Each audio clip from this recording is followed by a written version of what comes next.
Morning, everyone, or good afternoon, just about afternoon here on the East Coast.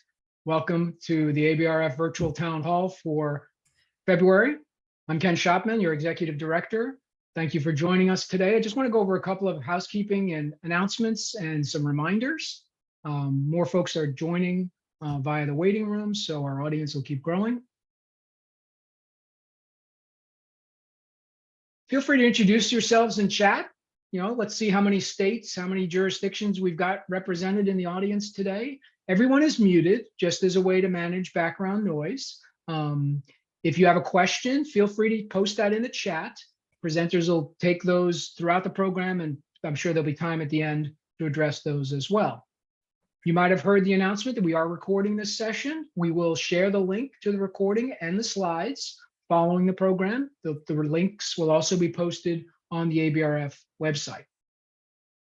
Just a couple of announcements. I hope everyone is aware of the ABRF annual meeting coming up May 7 to 10 in Boston. The end of this month, February 28, is an important milestone and deadline.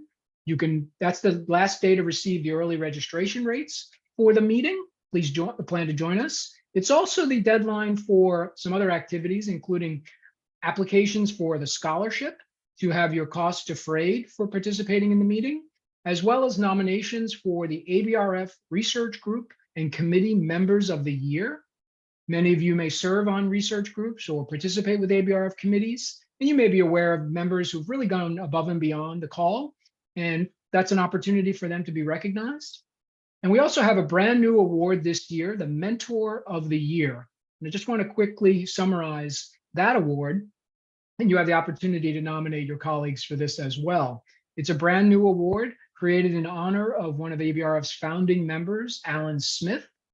You can see Dr. Smith's contributions to ABRF and his role as a key mentor, especially in those early days of ABRF. He participated and organized many meetings and mentored and guided a number of ABRF leaders today when they were earlier in their career.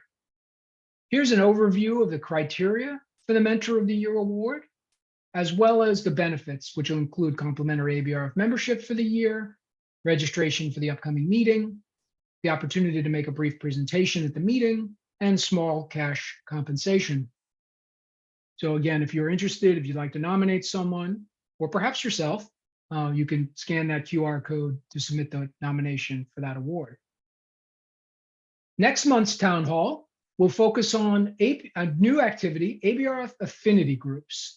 These are efforts to create safe, welcoming spaces for parts of our community who may feel underrepresented or not sufficiently included, and they want to have a place to gather by themselves to discuss the issues they face and make suggestions to ABRF about how they can be more included and better represented within our community. Debbie Hollingshead from the ABRF DEI Council will discuss affinity groups and how they may work in ABRF, including some of the topics and criteria that are being suggested for potential affinity groups in ABRF. This will be a prelude to a luncheon conversation at the annual meeting hosted by the DEI Council to continue this work on affinity groups for ABRF. Of course, the ABRF regional chapters are hosting a full calendar of events this year. You can see the meeting dates and locations on the screen. Registration is in place for the earlier meetings and is still being put together for the later meetings in the fall. And then the West Coast meeting dates are TBD. More information on those will be published as soon as it's available. And we have a quick one-question survey that we'd like your input on. We would like to know about other societies that you're a member of, because this helps our task force. We have a task force on collaboration opportunities with other societies. And by identifying those where there's a significant overlap between ABRF and those discipline-based societies, gives us the opportunity to have productive conversations about potential for mutual programming, reciprocal meeting arrangements, and other ways of working together. So you can follow the link that's on the screen, or once again, scan a QR code. Just one quick question about the other organizations that you're a part of. So here we are today. We're very pleased to have this distinguished lineup of speakers led by our President-elect Marie Adams. And then I'm going to turn it over now to Stephen Poulter from Rochester, who'll kick things off today. Stephen? Thank you very much, Ken. Hi, I'm Steve Poulter. I am an instrumentation specialist with the flow cytometry resource at the University of Rochester. And first off, I'd like to get a couple thank yous out there. I'd like to thank the ABRF for hosting, Ken Shopman and Marie Adams for organizing this. And I'd like to thank our speakers today for providing the material that they're going to be discussing, as well as everyone for attending. So as you know, today, our topic is instilling a culture of collaboration and mindfulness around core instrumentation. This topic was kind of born from a question I had been asking myself lately, which is, how do I increase the mindfulness of my user base? That question quickly kind of grew into one of, how does a core facility approach the relationship with its users in a way that benefits both parties? What does that look like in terms of the way policy and training are structured, in terms of the way that staff interact with both the instrumentation and the users, things like that. A core facility's engagement is with its user base is, I think, one of the defining features of what a core facility is. That core facility provides instrumentation, technology, and techniques to those users that come to it. So here to share their thoughts, opinions, some success stories, and maybe other considerations, we've got Michelle Itano, who is the director of the Neuroscience Microscopy Core at UNC Chapel Hill. And we have Derek Jones, who is the technical director of the flow cytometry facility at Penn State. And first off, we have Michelle. So I will hand the mic over to Michelle.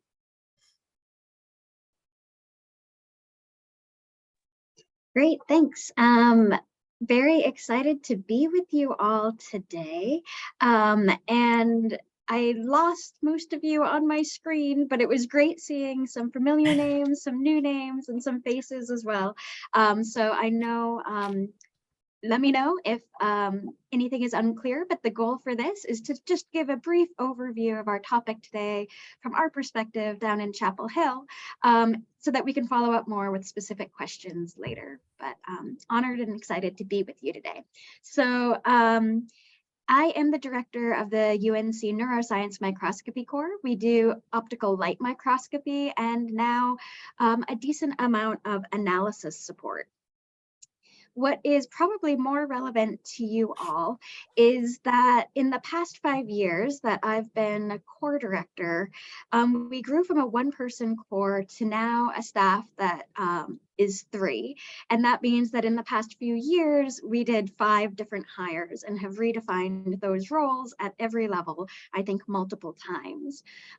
This means we've also installed about 6 new imaging systems, and we're grateful to be awarded 2 S10 grants. And that means one is currently being installed on the other side of the wall. So there's lots of communication with new users about those grants and new instruments. It felt relevant to note that we have relocated or moved 12 systems in the past few years.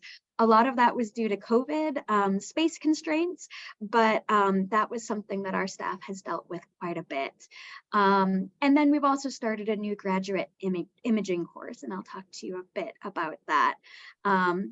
But to give a feel for about how big we are and who we serve, this was our year in review, image that Christina helped pull up from our core. So one of the things I wanted to start with today is just noting that in everybody who works in a core facility, we have many roles that you are fulfilling. And I say directors, but I mean all staff. And honestly, same thing can be said for users. And what that includes is not only operation and maintenance, but human factors, the space, safety, leadership, so many different aspects that we are constantly managing. And so to me, mindfulness, or the topic that we're dealing with today, has become more and more important as we navigate all these different roles. And I'm hopeful that everybody in the audience has some familiarity with that prioritization and balancing act. So one of the things that's become more critical to our core is a really clear communication of different roles. In this case, it's both of the staff and for the users. So again, as we've had 5 different hires, over time, I've adapted roles and my hiring practices to really change based on the personalities, priorities, and values for each staff member. And we've worked really hard not to duplicate effort and to be mindful of those roles so that everybody on the team and our users know who is directly responsible for which role and where that is shared. That means that we've also set now weekly group meetings to set our priorities as a staff, and weekly individual meetings to go over specific projects that we realized later didn't require the entire group. And so it's been more meeting time, but a little bit more directed. That means that our shared time is spent looking at shared calendars and other tools that we use for organizing tasks, using Asana and Google Drive for documents to fulfill different roles we have either in training or collaboration, or sometimes grant writing and reporting. We also engage in monthly joint lab meetings virtually with other cores, each of 3 people as well. And that helps us to share experiences across regions and focuses and roles. And we found that to be really helpful. Another thing that we've implemented among our staff more recently is Sushi Fridays. And so that was something that one of our staff members brought up, and we don't always do sushi, but we tend to have lunch together and carve out that time from other training and others just to be social and kind of connect with each other more broadly than what we have in our group meetings. And that I've found to be really appreciative of lately.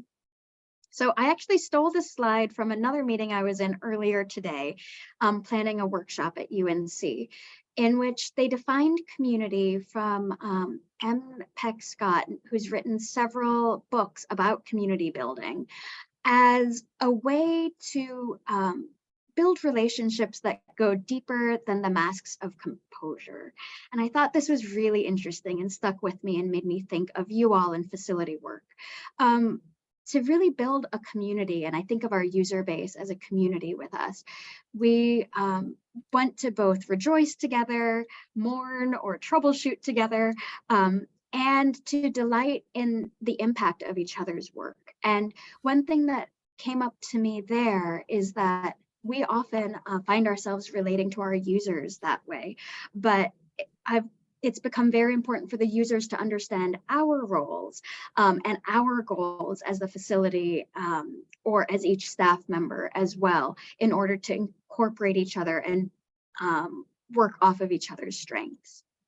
So some actions that we've taken to kind of build that community with our users is to have clearer and more regular communication. So lately we've set up things like the annual report, where we're sharing some of that data, which we typically collected, but didn't necessarily share with our user base. And we found that they were very interested in that, just knowing what we're tracking and who we're reporting to and why.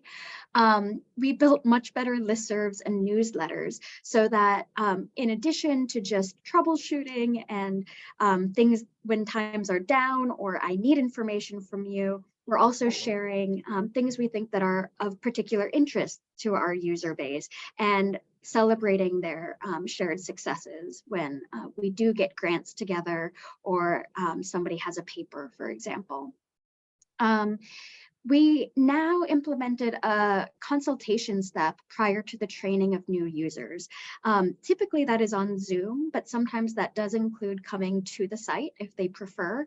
That has been a way for us to communicate roles to them and the goals for the facility, the style that we take training and user responsibilities and expectations, and go over different policies that we have that may differ quite a bit from core to core in how we expect user communication to go and what they can expect from us. And for us, and we may get into this later, that means that we really do want them to communicate with us as quickly as possible anytime they notice something to be slightly off. And we'd rather get or miss that call so that we can follow up very quickly afterwards. So we've started setting those expectations in a consultation agreement. Then that weekly group meeting has been really helpful in sharing recognition of roadblocks that individual staff members are running into or patterns that they've noticed among our user base that may be ongoing. And so that helps me as director kind of keep track of things that maybe haven't progressed, may have been dropped, may be requiring a lot of staff energy or time, and ways that we can then help share that amongst each other, because I found that I was losing track of some of that previously. And then we've worked on, again, more explicitly defining our priorities and those goals, both amongst the staff, so that we know what we're focusing on building, and not necessarily judging ourselves by every single metric, and recognizing that maybe one metric might go down in contrast to focusing and putting some more attention on another metric that we're trying to grow or support. So I just wanted to mention that all of this was supported by a lot of peer-to-peer learning, and many of you already in the audience have shared many of these practices or tools with me.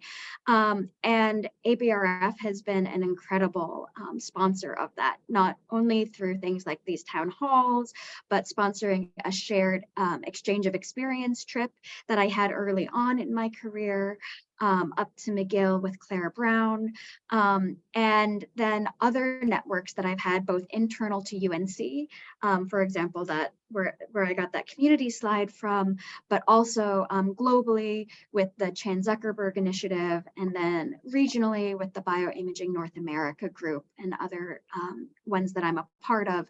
And I just wanted to note that these networks have been really key in aggregating all this information, and allowing us not to duplicate as much effort, and work towards more unification of efficiencies as we are all balancing so much.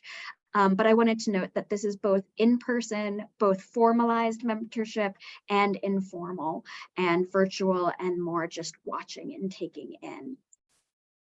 One thing that we found to be really critical in how we engage with users and how they have understood our role slightly differently is as we participated or held different courses, and I have participated as faculty in different courses, that has, I think, helped our user base to understand that we're not always just working on the exact research question at hand today, but also trying to build the entire research community, and have insight to build and networks to help integrate people to at many different levels, even if you're not planning on using the microscope in the next hour.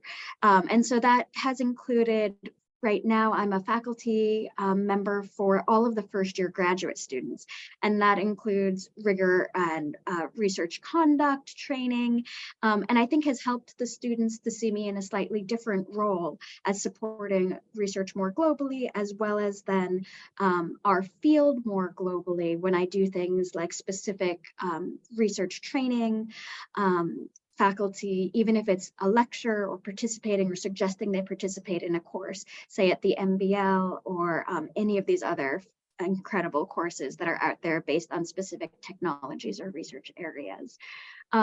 This also helps us to grow regionally. UNC is one of those that I'm sure is not unique among all of our geographic regions, where we have many incredible institutions, private, public. We have a very big community college community that moves between institutions in our region. And so reaching out and actually going to other campuses, I found to be very helpful. And then years later, somebody will mention that they saw something about our core or our core members from workshops and other things we hold there. And so sometimes we host those, sometimes we travel to those, but that has helped us to communicate our role more broadly as support to our user base. One of the things that's really helped in all of these strategies for us is what I call the benefit of lurking on these training sessions that were available to me as a Chan Zuckerberg grantee.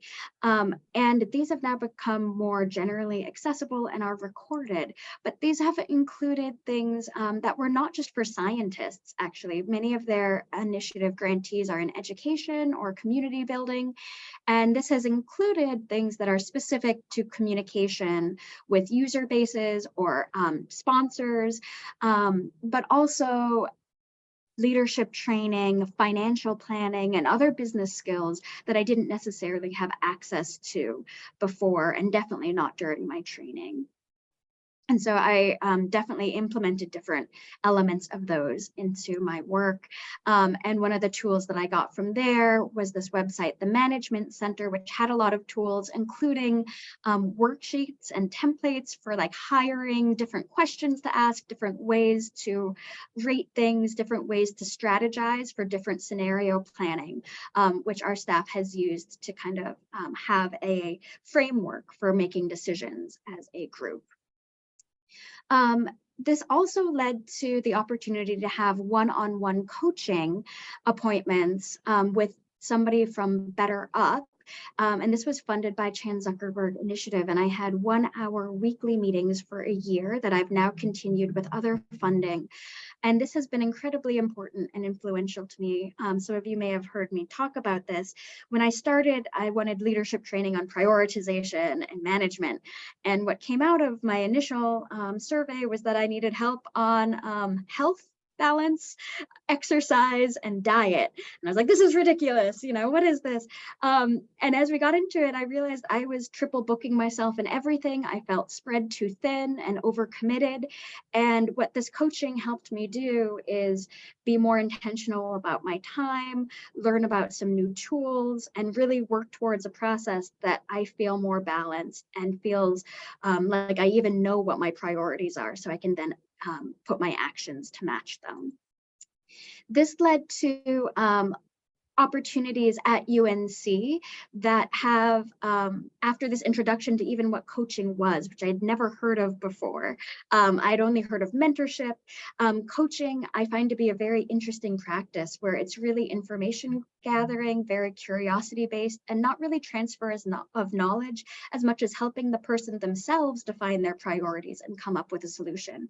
And so UNC offers an opportunity to become a coach and develop those skills in small groups. And that's what I'm taking part in now, and find myself relating both to my staff and users in that coaching role, where I'm not assuming an outcome automatically in the way that we communicate to each other.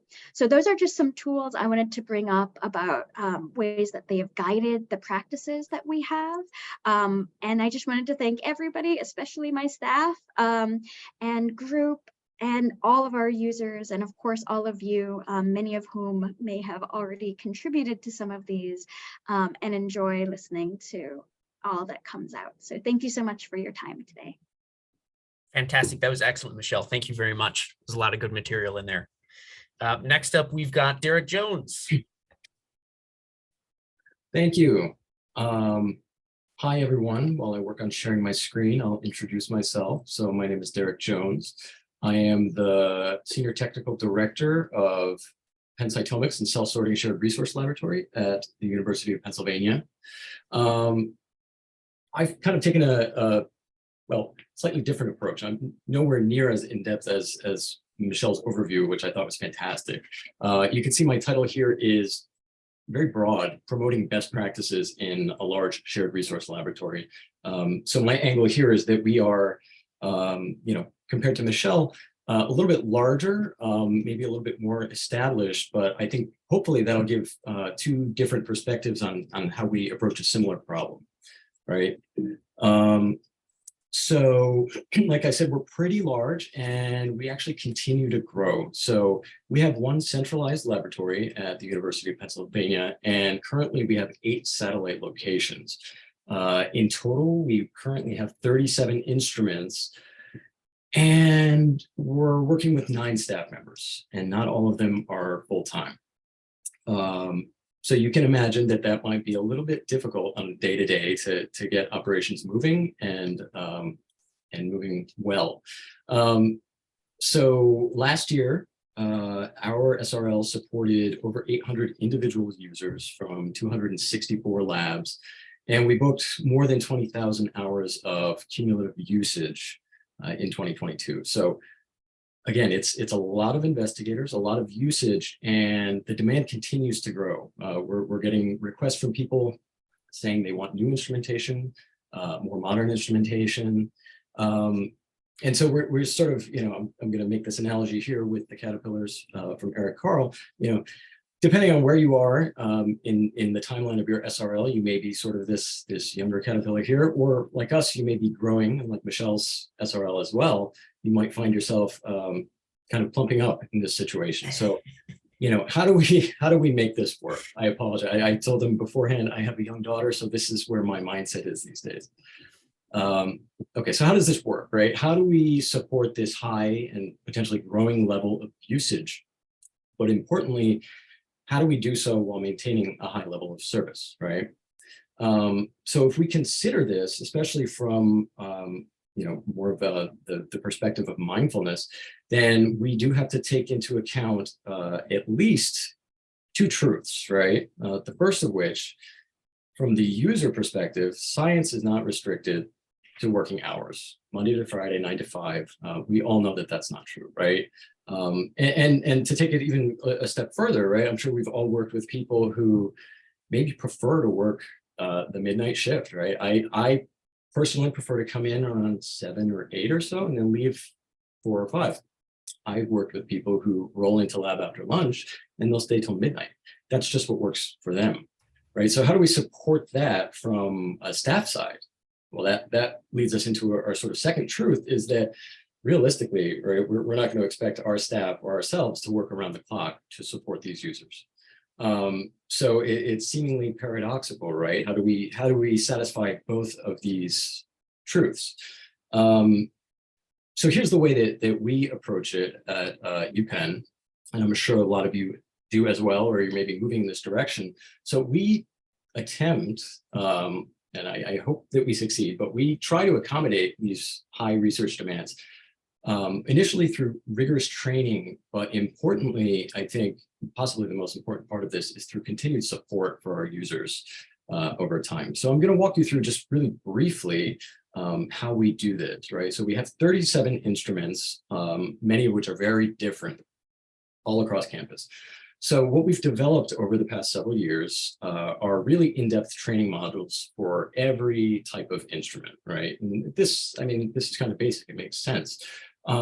What we've done though, because we sort of noticed, everybody learns at different rates. Some people come to our facility having prior experience, and some other people take a little bit longer to learn the same things, and that's totally fine. So what we've instated in the past couple of years is a series of proficiency tests, basically to ensure that users are fully competent and that they fully understand what they're doing prior to just letting them loose, right? Because if they're running experiments at midnight, our staff are not going to be there. So we want to make sure that they have a fundamental understanding of exactly what they're doing and how to use the instrument before we let them loose. And I think when we work using this model, functionally, our SRL becomes a 24/7, 365 facility. I'm not going to show data, but essentially we get instruments used every single day of the year. So in a way, I think this model does work, right? Users are able to fulfill their needs no matter when they might need them. Another approach from the staff side, and this can be a little bit difficult for staff. So for each of those 37 instruments, we have a staff member visit every single one every single day. So long as, the caveat is so long as someone signed up to use it, right? And the benefit is that we have our experienced staff visiting every single instrument, and hopefully we can identify and fix any issues that should rise up before people start doing their daily experiments, right? I will say This does not apply to Saturday and Sunday. Those are special cases. But for the most part, given our staff experience and our expertise, we can fix most issues in-house before your regular user even shows up to do their experiment, right? I think that's really, really powerful because it limits the downtime of our instrumentation, right? And then, as Michelle mentioned, I think probably the most important thing is communication, obviously, right? And this, we're sort of rolling out communication and new methods to communicate with users. So when our staff complete QC and we can check that box for the day, we'll leave a daily notification on every one of those computer workstations in the form of just one of those digital sticky notes that says QC passed on this date. If there's any issue or something to keep an eye on, we'll make a little notation there. And the feedback we hear from users is that that's incredibly useful. They appreciate that. They know that somebody's visited it. We've checked that box and they should be good to go for the day. One of the ways we communicate is via email blasts with our users. So we survey our users every year, and that's apparently their favorite way of receiving any sort of notification. We've asked whether they would prefer Facebook or Twitter or Slack these days.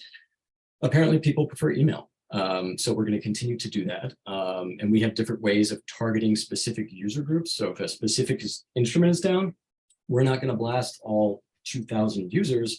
We're going to blast the people who have signed up for that instrument in the next 30 days so that user base knows.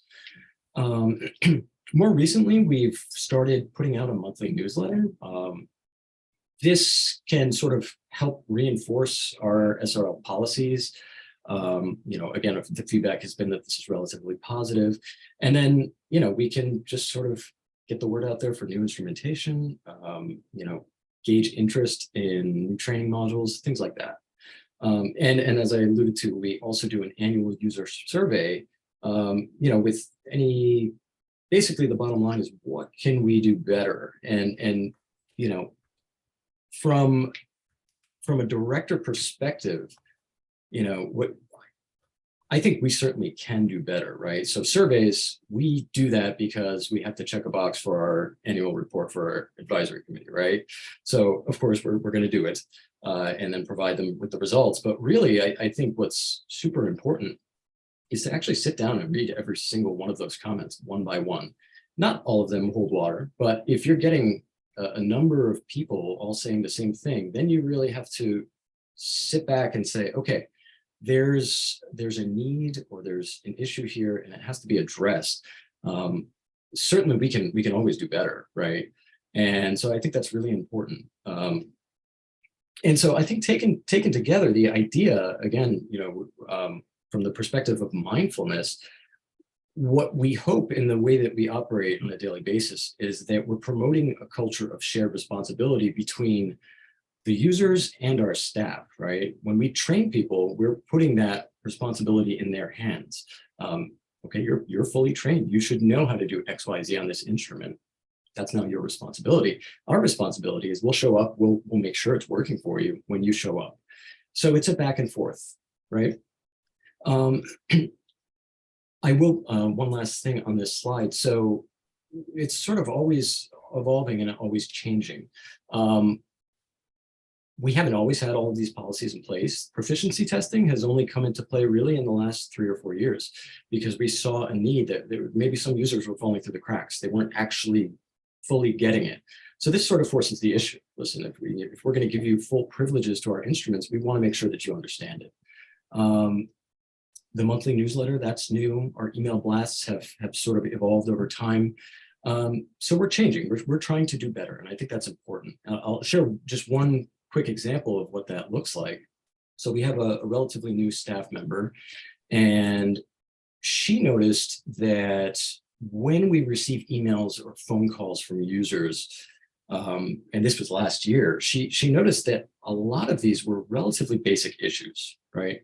And if it required a staff member walking maybe 10 or 15 minutes to one of our further satellite locations to address something that probably could have been done by the user themselves, so that problematic in two ways. It's sort of, in a way, I hate to say wasting staff time, but a 10-minute walk there and a 10-minute walk back is 20 minutes of staff time, right?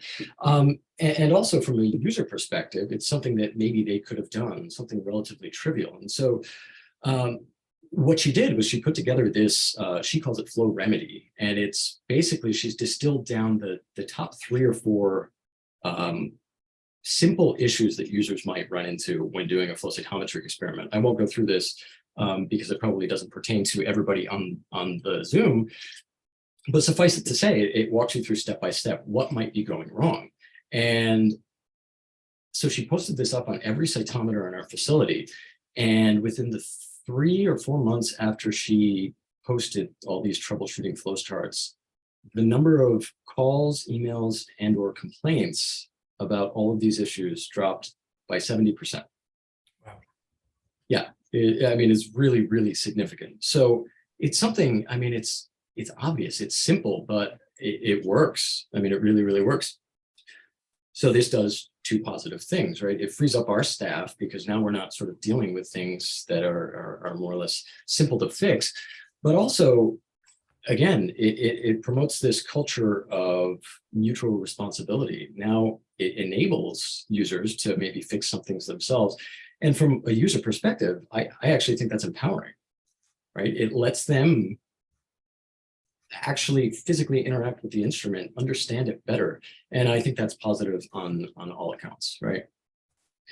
So I'm going to bring it back to this goofy little caterpillar here, right? And so maybe you're a small SRL, maybe you're growing. And so the obvious end goal here is this lovely butterfly, as Eric Carl illustrated. But here's where I would maybe argue that maybe that's not the ideal end goal, right? Because this metamorphosis event is actually, it's a terminal event, right? Once you become a butterfly, there's no going back. And so what I would actually argue is maybe what we're looking for here is this cocoon, right? I think we always need to be changing, adapting, and evolving to both staff and user needs. I don't think maybe there's one single silver bullet that's going to solve the problem. I think in terms of mindfulness, we have to take all of these things into consideration and always be willing to and able to adapt. So with that, I'll stop there. This is our team right here, headed by Johnny Moore. She's our scientific director, and these are all of our fantastic staff. And then we work in very close collaboration with an embedded IT group. We're actually really lucky. These are those folks right here. They develop all of our in-house software. And then I am also a member of the International Society for the Advancement of Psychometry, and I've been recognized as a shared resource emerging leader. So I have to mention that as well. Awesome. Thank you so much, Derek. That was great. I very much enjoyed the 2 contrasting perspectives there. I like that each one of those offered very much different material. So I think we're at the point of the program where we're going to open up for questions. I've got a couple ones to start us off if there aren't any jumping out from the audience right away. So let's see, what question shall I ask? Oh, here we go. So we'll do one from the question box right off the bat. For those of you who survey your customers, or for I suppose Derek and Michelle, what do response rates look like? Do you offer incentives for answering? So I can start off. So I said we had something, I don't know, I think I said something like 800 users. Our response rate is around 10 to 15% on a good year. You know, it's a survey. I think they go into people's inboxes. I always worry a little bit about survey bias, right? You tend to get opposite ends of the spectrum. People who respond are either super duper happy or they absolutely kind of want to trash you. And so I think I alluded to that. Maybe take some comments with a bit of a grain of salt, but also try to really integrate those and read between the lines, not get too upset and say, okay, is there a real problem here that we have to address?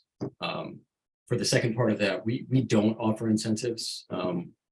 we're not able to offer, well, yeah, I don't think, according to NIH guidelines, we are able to offer any sort of financial incentive or anything like that.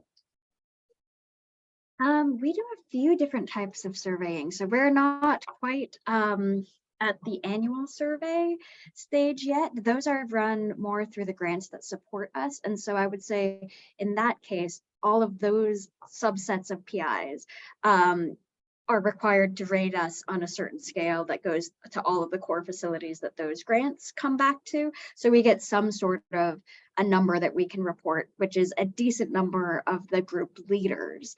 But it's a very vague, like how useful was this on a scale of 1 to 5? We might get 2 numbers back from that annually.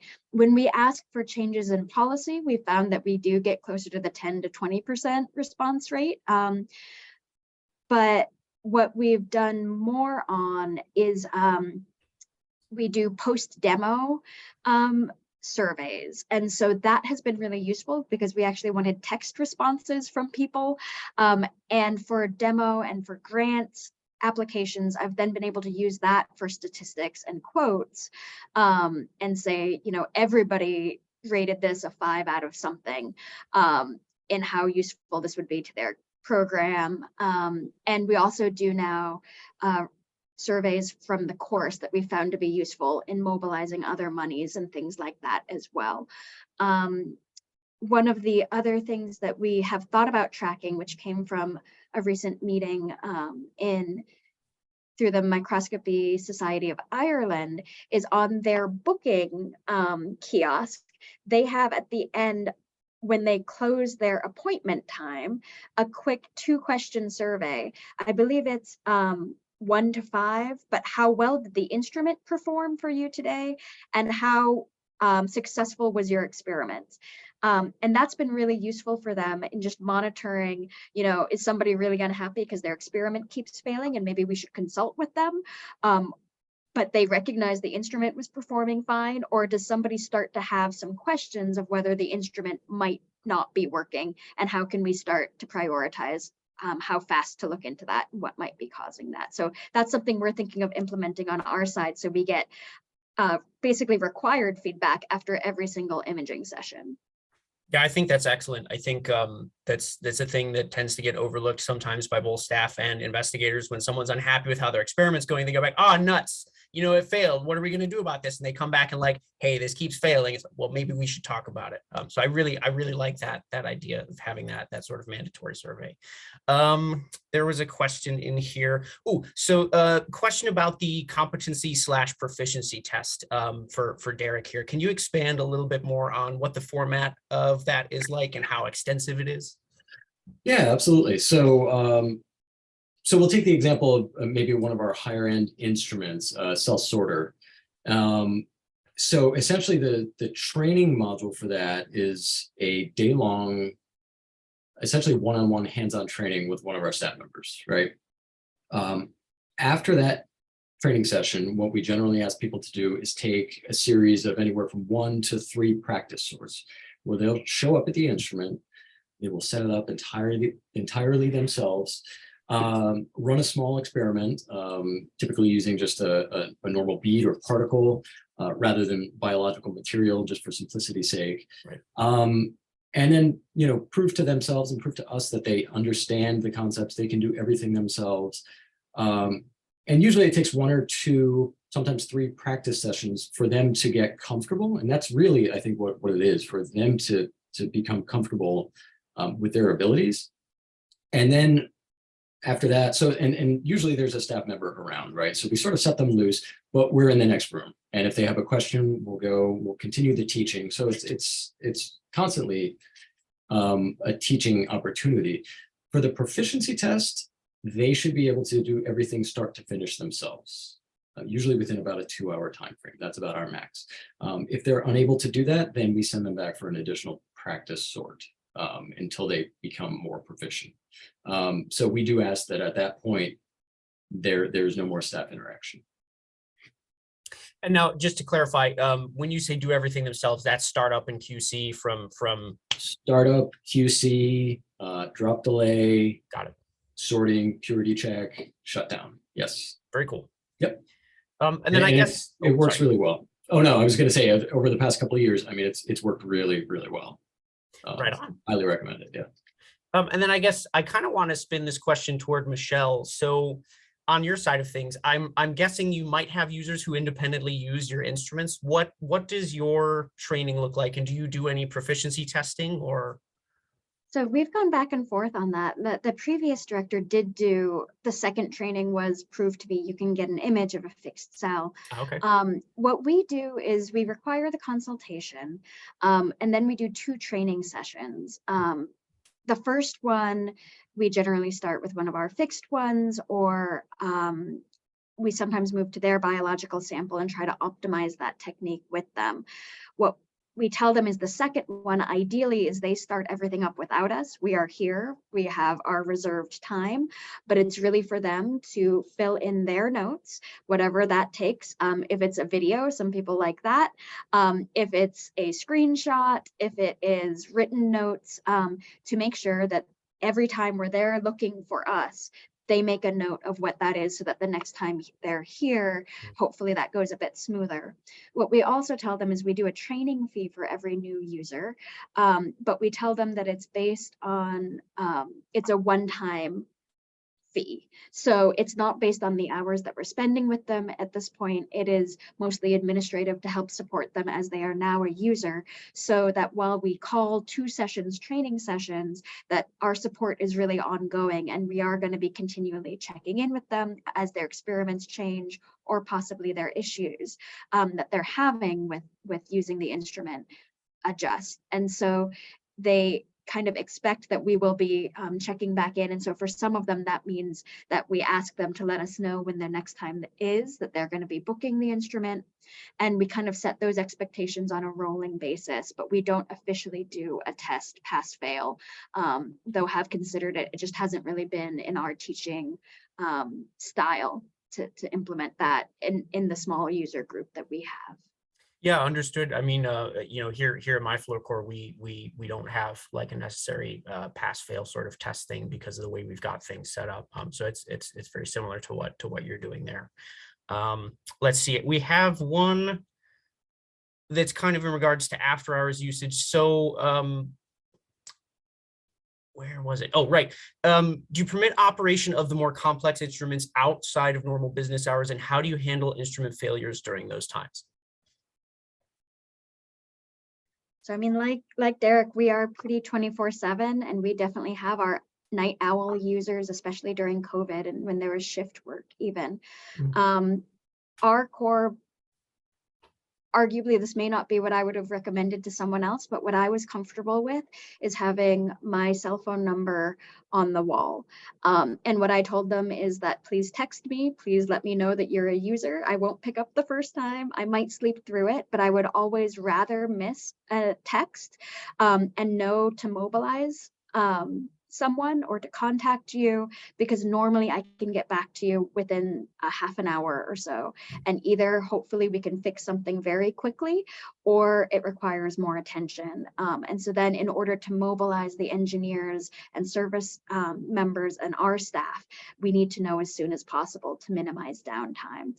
And so I tell them that one of the expectations to use it after hours is their comfort and confidence in contacting us and knowing that we would always rather hear and have the information. And if we can fix it, then I'm even happier, right? I'd rather you reach out and get that usable time. But somehow that always happens when I'm traveling, but then won't happen for other months. So we're also lucky that with the number of staff we have one big centralized room. I've avoided putting up curtains for a reason. And part of that is we really are able to get a gauge of how people's experiments are going by scanning the room very quickly. I like that. So Michelle, we've actually had the opposite problem where we have our users that are, when they see a problem, they actually want to be very proactive and help us fix it. And we all know that that's not always the best way, whether it's they try to reach out to support or they try to fix it themselves. Have you found that having that phone number helps with those issues as well? Or are there other ways that you combat that? Yeah, I mean, I think what's helped too is during the consultation when we're telling them a little bit about our rates and what that's based on, and that part of that is helping pay for the maintenance contracts, that we have a certain responsibility to those companies as well, and how we're maintaining that equipment and quality controls that we do before we make some of those calls. So it's really critical that we get that constant information flow back and forth. We have started to implement staff quality control as well, which helps a lot. But I would say there is also, once we have common errors and we institute differences in our posted startup and shutdown, many of those are because there were errors where somebody tried to fix something. And so we're able to bring that up in the training and say, you know, this is common as an assumption, but this is the damage that it can cause. And this is why this step is especially critical when you're using the instrument to ensure that we're able to keep it in function and service for you. Derek, from your side? Sorry, I was typing. Yeah, so I mean, really a lot of the same things. I will say, so we have a range of instrumentation from relatively basic to what I would consider extremely high end. And that's restricted really to maybe 20 to 40 users at this point. So an anecdote would be, during COVID in particular, I shared my phone number with those users because they were given priority access to instrumentation in order to run COVID samples in a high dimensional fashion. They put out some of the first COVID papers coming from the Philadelphia region. So in that respect, yeah, I those are precious, important, very expensive experiments, and I want to be able to promote that research. I think it can be a little bit of a tightrope if the phone number gets out and people start taking advantage of it. So I would probably caution directors, not maybe, I don't know. It's tough. I think you have to know your user base really well and maybe keep that number locked down to just a select bunch. But yeah, for the most part, like I said, we're 24/7 as so long as you're trained. And you know, if I think there was a second part to that, how do you handle instrument failures? Cross your fingers, and we'll probably, you know, in most cases we can get to it by the next day. Right on. All right, I think got time for one or two more here. There was one came in earlier that I kind of wanted to get to. Let me see where it's at here. Okay, so this is an interesting one, I thought.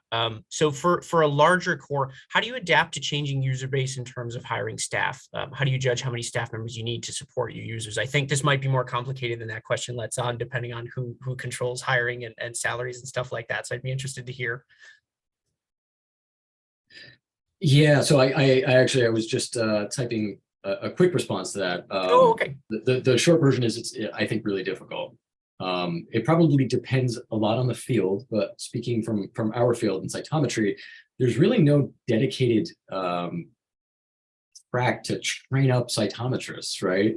And so hiring can be really difficult. What we're finding is that we're having the need to hire people at a more junior level and train them up. Which is fine. We can totally do that. But even so, it's been difficult to hire people. And so, you know, we're kind of towing the line right now. We're teetering on a danger zone where we have some of our older staff who realistically will be retiring in the next 2 to 3 years. And we're going to need to onboard 2 to 3 more staff to, you know, sort of bridge that gap, you know, sort of learn some of that knowledge, institutional knowledge and knowledge within the field before we lose, you know, the old guard, so to speak. Right. So yeah, that can be really difficult. Yeah. Okay. And I think the next question I want to get to is one from Ken, actually. And this kind of hits close to home because this is something that my core has been dealing with recently. Is there a person responsible for marketing the services available in your core? And would there be a benefit you perceive for the ABRF to offer programming on marketing principles, best practices in a future workshop? I guess I'm more interested in the answer to the first half of that, not to besmirch the second half of that, but. I would say we have not officially before had somebody in kind of charge of communications, and it was something that I was handling more directly. And then we didn't have clear defined roles on like who's drafting what, who sends it. Lately, we do have a person now who loves getting into the data and communication, and that has been a part of her career development. And so taking workshops like this, coming up with new ideas and making that more efficient has been incredible for us, because that means that there's somebody really focused on the communication side in our core. And so just like we do projects based on the training or instrumentation side, she'll come up with what I call projects, like redoing the website or putting on sticky notes on each monitor to do like daily status or something like that, and think about ways to increase that communication or survey users. But now we do have somebody who that's officially a part of their role, and that has been really beneficial to us. And my hope is that that will also help if that role were to grow between multiple cores, that the work that went into establishing those is actually a lot, but then using it to cover multiple cores is not as hard. And so those skills are very transferable to many different people for a portion then of her time if we needed to help fund her position in different ways in the future. Very cool. Derek? So, yeah, I think that's something we historically need to do a little bit better with. We have had a Facebook page which lied dormant for I don't know how many years. We recently onboarded a couple newer and younger staff, and they're much better with social media and things like that. That's sort of my interpretation of this question. You know, I don't have any social media, so that's not my space. But I have heard that, you know, academic Twitter is a real thing. And so I think there's probably a growing need for that. And I could easily envision, you know, a shared resource laboratory promoting the newest paper from, you know, a lab that used their technology, right? And I think that's beneficial on both sides, right? So we can do, absolutely, we can do better. It's something we need to work at a little bit more. The second part, would it be beneficial? Absolutely, because I personally know nothing about it. So yeah, that would be very beneficial. Yeah, I agree. You know, even for little old me who doesn't really have any influence on that in my particular core, it would be good to know and just have an idea, right? Because then you know how that information is getting out to people. Let's see, we've got a couple of minutes left. Let's see if there's any questions that have filtered in here.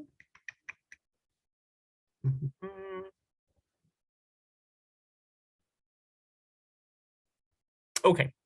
So no additional questions that I can see. So I've got one last one that I guess is kind of one that's near and dear to my heart. So how do you handle a user who is officially trained but continues to need help with the same basic stuff over and over again? How do you approach that? How do you try and, you know, touch base with that user and sort of go from there to actually see the improvement you're trying to see so that this person can do for themselves?